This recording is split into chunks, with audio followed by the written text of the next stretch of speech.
كيبدا الفيلم في مدينة ميامي الأمريكية، وكنشوفوا فرانك اللي كان من قبل عميل في العمليات الخاصة ودابا ولا خدام كناقل محترف. وفي الوقت اللي كيتوجه فيه باش ينفذ مهمة جديدة كتجي عنده بنت وكتطلب منه يعاونها حيت الطوموبيل ديالها خاسرة، ولكن فرانك كيرفض حيت متأخر على الخدمة. في هاد اللحظة كتخرج مسدس وكتهددو باش يخرج من الطوموبيل، وكيتدخلوا صحابها باش يسرقوا الطوموبيل، ولكن ما كيقدروش يشغلوها حيت مشفرة وخاصة كود التشغيل. وساعتها كيقرروا يجبروا فرانك يقول لهم الكود، ولكن فرانك كيوقفهم وكيقول لهم خليوني نحيد البدلة حيت مازال جديدة. وفجأة كيتشابك معاهم بقوة وبلا ما يخليهم يقربوا ليه، وفي ثواني قليلة كيطيحهم كلهم في أرض الكراج. من بعد كيقول البنت بسخرية سيري ديري واجب المدرسة، وكتخاف بزاف وكترمي المسدس وكتهرب. بعدها كيدخل فرانك الكود ديال التشغيل وكيمشي بالطوموبيل باش يوصل للمكان في الوقت المحدد، وفعلا كيواصل. وفي الساعة الثالثة كيخرجوا الدراري من المدرسة، كيطلع ولد صغير سميتو جاك للطوموبيل باش يوصلوا للدار. ورغم باللي فرانك ماشي سواق عادي، ولكن قبل هاد المهمة مجاملة لواحد الصاحب ديالو.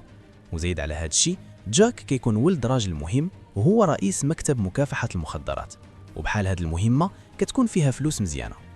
وكيبان باللي جاك كيبغي فرانك بزاف ومتعلق به. من بعد كيوصلوا للفيلا ديالهم، وكيلاحظ فرانك باللي جاف بابا جاك كيتخاصم مع المرة ديالو أودري. على هاد الشيء كيوقف فرانك الطوموبيل بعيد شوية باش جاك ما يشوفش باباه وامه كيتخاصموا. وكتجي أودري تاخد ولدها، وكيبدا جاك كيحكي ليها كل شيء اللي داز بينه وبين فرانك في الطريق. وكتقول أودري لفرانك باللي متضايقة حيت غادي يخدم معاهم غير مدة قصيرة، وكيجاوبها باللي هو أصلا ما متعودش على بحال هاد المهمات، ولكن جاك عجبو بزاف. وكتشكرو أودري حيت خلات جاك ما يشوفهمش وهما كيتخاصموا، خصوصا حيت هي دازه فترة صعبة مع جاف، وهذا الشيء أثر على ولدهم. من بعد كتطلب منه طلب آخر، يدي جاك عند الطبيب غدا مع الساعة 9 حيت هي غادي تكون مشغولة بتحضير حفلة عيد ميلاده. ولكن اللي ما كانش باين ليهم هو بلي الفيلا ديالهم كانت مراقبة من بعيد صورة وصوت. الشخص اللي كيراقبهم كيبلغ راجل آخر بميعاد الطبيب ديال جاك، وهنا كنتعرفوا على جياني وهو مجرم دولي خطير، وهو اللي كيراقب بيت جاف.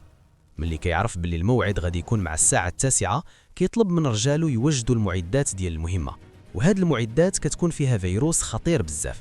كيعطيه لواحد الراجل سميتو ديميتري باش يحقنوه في جسم جاك، وكيخلي جياني الترياق ديال الفيروس مخبى في الخزنة ديالو. بالليل كنشوفوا في التلفزيون إعلان على مؤتمر كبير ديال مكافحة المخدرات، وغادي يكون جاف هو رئيس هذا المؤتمر. في نفس الوقت كيطلب فرانك بيتزا باش يتعشى، وكيتفاجأ بأودري جايه للدار ديالو، وكان باين باللي شاربه وماشي في الوعي ديالها. كتحاول تقرب منه ولكن فرانك كيرفض وكيقول ليها باللي اللي كدير غلط، ومع ذلك كيبان باللي مقدر الظروف ديالها. ملي كيوصلها للطوموبيل كتشكرو على الشهامة والاحترام ديالو. في الغد كيوصلوا رجال جياني للمبنى اللي فيه عيادة الطبيب، ومعاهم لولا اللي هي اليد اليمنى ديالو. كتسول لولا الممرضة على المكان ديال الطبيب، وملي كتعرف المكان ديالو كتقتلها بدون تردد، وكيقتلوا الطبيب حتى هو. من بعد كيخبيو الجثث وكيخليو ديميتري في غرفة التخزين. في نفس الوقت كيوصل فرانك مع جاك للمبنى، وكيكون واحد كيراقبهم في الكراج. كيحاول فرانك يطمن جاك حيت كيخاف من الحقنة، وكيقول ليه باللي غادي يبقى جنبه. ملي كيدخلوا للعيادة كيلقاو لولا لابسة بلاصة الممرضة، كتقول ليه باللي دكتور كابلينز مريض وكاين طبيب آخر بلاصتو. وفعلا كيبان باللي ديميتري هو الطبيب البديل. وفي هذه اللحظة كيجي اتصال لفرانك من صاحب ديالو المحقق تاركوني، وملي كيمشي يشوف البيت كيتفاجأ براجل ضخم داخل وكيشوف الدم خارج من الباب. كيفهم باللي شي حاجة غلط وكيدخل يمنعهم يحقنوا جاك، وكيبدا قتال قوي بينه وبينهم، وكيضرب الراجل الضخم بمقص. وملي كيخرج للممر كيلقى لولا كتستناه وكتبدا كتضرب عليه النار بشكل كتيف. كيهرب فرانك وكيتخبى، وكياخد أنبوبة الأكسجين وكيفتحها باش يدير انفجار صغير كيخلي الإضاءة ضعيفة بزاف. وبسبب الفوضى لولا كتقتل الراجل الضخم بالغلط وكيبقى غير ديميتري. وفي هذا الوقت كيقدر فرانك يهرب مع جاك ويوصل للأسانسور وكينزلوا للكراج، ولكن الراجل اللي كان كيراقبهم كيركب قنبلة في الطوموبيل ديال فرانك. ملي كيركبوا الطوموبيل وكيهربوا كتنزل لولا وكتبدا كتضرب النار على الطوموبيل، ولكن كيقدر فرانك يهرب. وفي نفس الوقت كتوصل سيارات الشرطة وكتصل لولا بجياني باش يبداو الخطة البديلة، وقبل ما تمشي كتقضي على الضباط اللي وصلوا للمكان. واول ما كيوصل فرانك كيجيه اتصال من جياني واللي كيعرفوا باللي الا ما نفذش التعليمات ديالو غادي يقتل جاك، وباللي الزجاج ديال الطوموبيل ديالو المضاد للرصاص ما غاديش يمنع القناصه. وكتكون اودري كتشوفهم من بعيد وما فاهمه شنو كيوقع، وكتبلغ جياني ان شي حد غادي يجي عنده ولازم يدخلوه للطوموبيل، وهذا الشخص غادي يكون لولا المجنونه.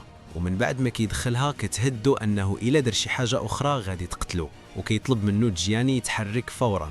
واول ما البوليس كيوصل كيخرج فرانك بالطوموبيل وكيشد في السرعه في شوارع المدينه، وكيبقاو سيارات البوليس كيطاردوه في كل بلاصه. ومع ذلك فرانك كيستعمل المهارات الاستثنائيه ديالو باش يفلت منهم، وكل ما كيفلت من طوموبيل كتطلع ليه وحده اخرى حتى كيقدر يهرب منهم في الاخير. وفي ذاك الوقت كيوصلوا FBI لدار جيف وكيعرفوه ان السواق ممكن يكون متورط في الاختطاف، ولكن اودري ما كتصدقش حيت عارفه فرانك مزيان. غير اللي بلغهم هو الضابط وقال لهم ان فرانك شخص خطير حيت كان عميل سابق في العمليات الخاصه. ومن جهه اخرى كيوصل فرانك للمكان اللي قالت ليه عليه لولا وكتطلب منه يخرج بهدوء، وكيتلاقى اخيرا مع جياني اللي كيقول له انه كان حاسه غير سواق ولكن طلع ما كيختلفش عليهم. وكيسولوا فرانك على طلب خطف جاك. كيشد جياني الموبايل وكيعيط لجيف وهو عارف باللي البوليس حداه، وكيقول ليه يوجد 5 مليون دولار ويحطهم في المكان اللي غادي يحدوه، وإلا ما نفذش كلامه غادي يبدا كيرسل ليه كل شويه جزء من ابن جاك. وكيبقى فرانك ما مقتنعش انهم كيديروا هادشي كامل غير على ود فيديا. ومن بعد جياني كيعرفوا انه معجب به وهادي علاش غادي يخليه يعيش. ولكن فرانك في ذاك الوقت كيشوف انعكاس المفجر تحت الطوموبيل في الماء وكيعرف انه في كل الحالات غادي يموت. وساعتها كيطلق على جياني طلقه تحذيريه باش يمشي، وكيبدا فرانك يتحرك بالطوموبيل باقصى سرعه وكيقدر يتخلص من المفجر باحترافيه اللي كينفجر في الجو باش ينقذ راسو في اخر لحظه.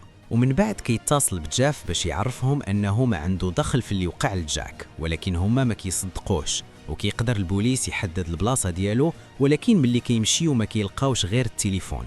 وكيمشي من بعد عند سيميان فونتيني تاركوني باش يحذروا انه خاصو يخرج بسرعه من الدار، وهو ما كيبقاش فاهم وانو. ولكن البوليس كيوصل فعلا وكيشدوه.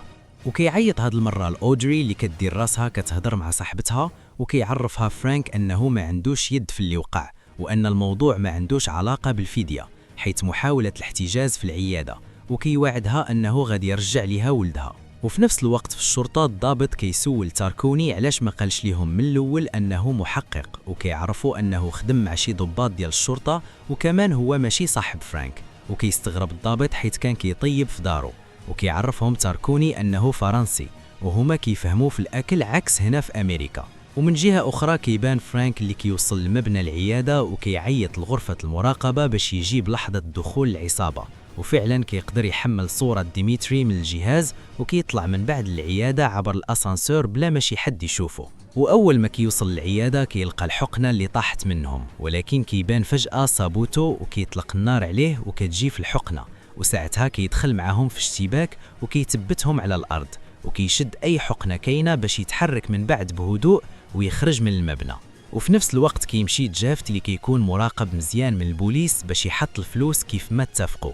وكيعيط فرانك لتاركوني اللي كيدير راسو كيهضر مع مو، وكيقول فرانك انهم احترموه ملي عرفوه محقق ولكن خاصهم يستناو التاكيد من فرنسا. وكيطلب منه فرانك يستعمل اي كمبيوتر باش يبعث ليه صوره ديال واحد الشخص كيقلب عليه. وكيعرف تاركوني انه شخص روسي متخصص في علم الفيروسات، وكمان كيعرفوه العنوان ديالو. وديك الساعه كيوصل فرانك لشقه ديميتري اللي كان كيوجد راسو باش يخرج من الشقه، وملي كيخرج كيلقى فرانك وكيطلق عليه النار باش يعطلو وهو كيهرب من سلم الطوارئ. وكيبقى فرانك موراه كيطاردو من بلاصه لبلاصه بلا توقف حتى كيركب ديميتري في الأوتوبيس وكيبعد عليه. وساعتها فرانك كيدير حركة مجنونة، كينط على جيتسكي وكيكمل موراه حتى هو، ولكن هاد المرة في البحر وعينيه على ديميتري. وأول ما كيقرب من الأوتوبيس كيطلع من البحر للرصيف حركة جنونية، ومن بعد كيدخل الأوتوبيس باش يشدوه وكيسولوا علاش كانوا باغينه، ولكن ما كيردش عليه وكيحقنوا فرانك بالحقنة اللي معاه.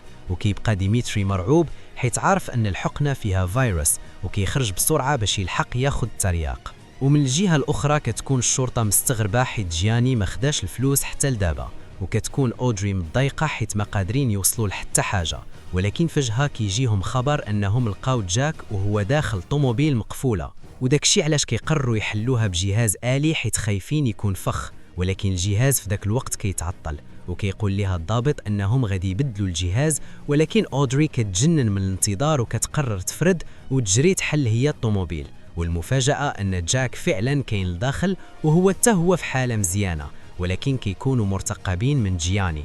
وفي نفس الوقت كيوصل ديميتري لمختبر كبير باش ياخد ترياق، وكيكون فرانك موراه حيت مراقبه طول الطريق، وكيمشي ديميتري عند المدير ديال المختبر باش يقابل الدكتور، ولكن كيعرفوا أنه مشغول. وكيشوف فرانك في ذاك الوقت ناس نايمين فوق السرير واللي كيديروا عليهم تجارب باش يطوروا الفيروس، وفجأة كيهجم عليه راجل ضخم بزاف بكل شراسة باش يصفي عليه، وكيبقى باين فرق القوة بيناتهم. ومع ذلك فرانك كيعطيه لكمات قوية بزاف بلا فايدة حتى كيستدرجوه لداخل المركب، وكيستغل فرانك في ذاك الوقت نقطة الضعف ديالو بذكاء باش يصفي عليه بطريقته الخاصة. وكيمشي ديميتري عند الدكتور اللي طور الفيروس باش يعرفوا أنه تحقن به ومحتاج الترياق، وكيقول له ما تقلقش حيت باقي ما بداش كيخدم في الجسم ديالو، وساعتها كيهدو باش يفتح الثلاجة.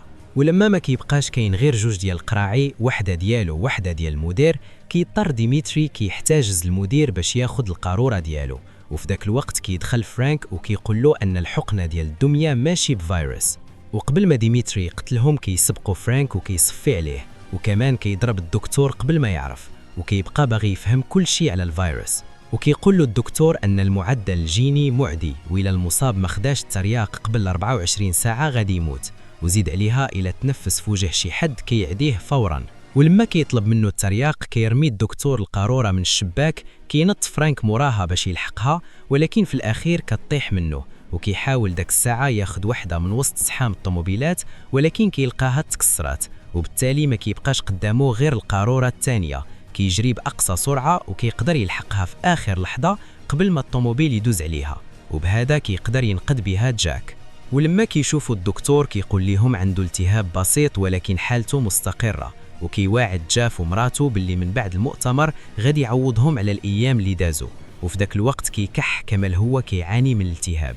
ومن بعد شوية كيتصل بها فرانك وكدير راسها كتكلم مع صاحبتها قدام رجال البوليس، ولكن فرانك أصلا تجر للداخل وكيصدمها باللي جاك تحقن بفيروس معدي وعلاجه هو الترياق اللي معاه. وكتولي أودري مستغربة علاش غادي يديروا هاد الشيء، وكيقول لها الهدف هو الجاف، وهذا الشيء هو المنطق بالنسبة ليه حيث غادي يحضر في المؤتمر ديالو رؤساء وكالات مكافحة المخدرات في المنطقة، وبهذا غادي يتخلصوا منهم بسهولة. ودابا خاصو يوصل للشخص المستفيد اللي غادي يكون عنده جرعات كتر من الترياق، وساعتها واحد من الضباط كيشوف كسر في الباب وكيبلغ الباقي، وأول ما كيطلعوا كيهاجم عليه فرانك وكيكبلهم في بعضياتهم، وكيتشابك مع الجوج الأخرين وكيكبلهم بنفس الطريقة. وفي ذاك الوقت كيوصل جاف المكان المؤتمر وكتعيط له أودري باش تحضروا، ولكن ما كيكونش كيسمعهاش بسبب الشبكة حيث كيكون في طابق تحت الأرض قبل ما يطلع للمؤتمر، وساعتها كتبدا العدوى اللي خداها من جاك كتأثر عليه. ومن الجهة الأخرى كيتصل فرانك بتاركوني باش يعاونوا يوصل جياني اللي كيقول له أنه مرتبط بالعصابات المخدرات في الدول القريبة لأمريكا، وكيقدر بدقائق يجيب معلومات عليه من الجهاز وكيعرفوه العنوان ديالو حتى هو. وكيوقف فرانك طاكسي في الطريق باش يمشي به عند جياني، من بعد كيمشي عند جاك اللي كتكون حالته مستقرة ولكن جسمه ما كيتحملش العدوى وكيطيح للأرض. في ذاك الوقت اللي كيتعب فيه جاف حتى هو وكيتم نقله للمستشفى، وكيقرر جياني داك الساعة يحتفظ بالترياق اللي بقى في دمه باش يخلي الدم ما يتعرضش للسرقة ولا الكسر كيف ما وقع قبل.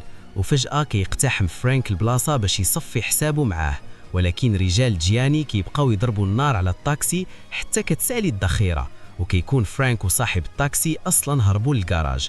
كينزلوا بسرعة حيث الذخيرة كتكون لتحت حتى هي، ولكن فرانك كيمنعهم، وساعتها كيتجمعوا عليه باش يحاصروه، وكيبدا اشتباك قوي بين الطرفين. وكيستعمل فرانك كعادته السرعة ديالو والتدريب العالمي ديالو في العمليات الخاصة باش يعجزهم ويسيطر عليهم.